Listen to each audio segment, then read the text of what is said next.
గుండె నిండా గుడిగంటలు మీ 9th episode.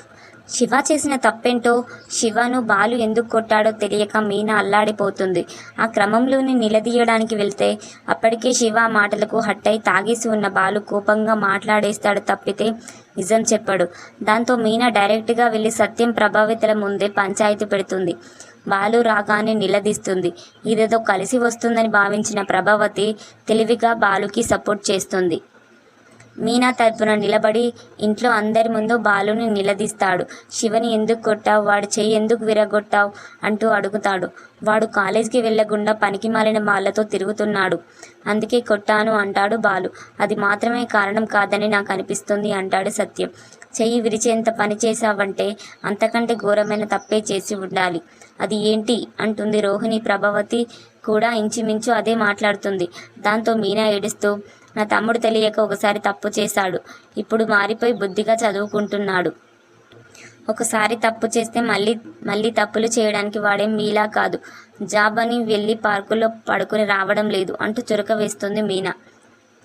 ఇక గొడవ పెద్దది కావడంతో సత్యం, రే బాలు, జరిగిందేదో జరిగింది, ఇకనైనా శివ వాళ్ళ అమ్మ వాళ్లకు క్షమాపణని చెప్పేసి రారా అంటాడు. ఎప్పుడు ఎవరు తప్పు చేసినా నేనే తప్పు చేసినట్లు నా మీదే నిందలేస్తారు. అందుకోసం కొత్తగా పోయేదేమీ లేదు. నేను క్షమాపణ చెప్పదలుచుకోలేదు. తప్పుగా అనుకోవద్దు నాన్న, ఇది పొగరు కాదు అనేసి బాలు అక్కడి నుంచి వెళ్ళిపోతాడు. మీనా అల్లాడిపోతుంది. అంతా విన్న ప్రభావతి మనసులో రగిలిపోతూ, అమ్మయ్యా, ఇన్నాళ్ళు వీడిని ఇది కొంగు కట్టుకుని ఆడిస్తుందనుకున్నాను. వీడిని ఎవరూ మార్చలేరు. ఇది అడ్డం పెట్టుకుని వీళ్ళిద్దరిని బయటకు పంపించే ఉపాయం ఆలోచిస్తాను అనుకుంటుంది. ఇక రాత్రిపూట వంట చేస్తున్న మీనా దగ్గరకు వచ్చి బాలు మళ్ళీ మీనాను కూల్చేసే ప్రయత్నం చేస్తాడు. కానీ మీనా వినిపించుకోదు. కనీసం నిజం చెప్పే ప్రయత్నం చేసినా వినదు.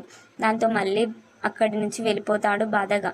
మరోవైపు ప్రభావతి కామాక్షికి కాల్ చేసి సంబరంగా, ఆ పూల కొట్టది కోపిస్టోడు మళ్ళీ గొడవ పడుతున్నారు, నాకు ఎంతో సంతోషంగా ఉంది. అయినా స్థాయి కాని వాళ్ళతో సంబంధాలు కలుపుకుంటే ఇలానే ఉంటుంది అని చెప్పడం మొదలు పెడుతుంది. ప్రభావతి మాటలకు కామాక్షి మనసులో తిట్టుకుంటూనే ఉంటుంది. మీనాను నోటికి వచ్చినట్లు తిడుతూ రోహిణిని తెగ పొగుడుతూ ఉంటుంది ప్రభావతి. చివరికి ఫోన్ కట్ చేసి తిరిగి చూసేసరికి సత్యం ఎదురుగా ఉంటాడు. గుర్రుగా చూస్తాడు. ఇంట్లో విషయాలు వాళ్ళకు వీళ్ళకు మోయడం బాగా అలవాటైంది నీకు, నువ్వు మారవా అంటూ గడ్డి పెట్టి లోపలికి పంపిస్తాడు సత్యం.